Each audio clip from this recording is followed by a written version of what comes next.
নমস্কার বন্ধুরা, আমি যেটা বানিয়েছি সেটা হচ্ছে মুড়ির কাটলেট বা মুড়ির টিক্কি যা বলতে পারেন। মানে কিছু মুড়ি ছিল সেগুলো নরম হয়ে গেছিলো, সেই মুড়িগুলোকে আমি জল দিয়ে একটুখানি ভিজিয়ে নিয়ে সঙ্গে সঙ্গে চিপে নিয়েছি, জলে ভিজিয়ে রেখে দিইনি। তো সেইটা আমি করেছি। আর একটা কথা বলে রাখি, ভিডিওটা আমার আগের ভিডিও, মানে এটা আমি যখন কলকাতায় ছিলাম তখন আমি বানিয়েছিলাম। তো ভিডিওটা আমি এখন পোস্ট করছি। আচ্ছা, এর মধ্যে দিয়ে দিলাম কিছু জিনিস, যার মধ্যে হচ্ছে পেঁয়াজ কুচি, লঙ্কা কুচি। আপনারা চাইলে এর মধ্যে ধনেপাতা কুচিও দিতে পারেন, আমার কাছে ছিল না বলে আমি দিইনি।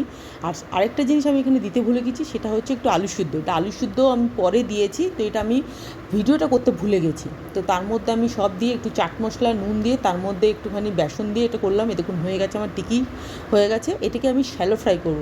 ডিপ ফ্রাইও করা যায়, কিন্তু আমার মতো হলে ডিপ ফ্রাই করার থেকে শ্যালো ফ্রাই করা ভালো। এতে জিনিসটা হেলদি, একটু অল্প হলেও হেলদি থাকে, বেশি তো তেলের জিনিস খাওয়া ভালো নয়। এই দেখুন আমার হয়ে গেছে রেডি। প্লিজ আমার চ্যানেলটা একটু সাবস্ক্রাইব করবেন, আমার পাশে থাকবেন। সবাই ভালো থাকবেন, ধন্যবাদ।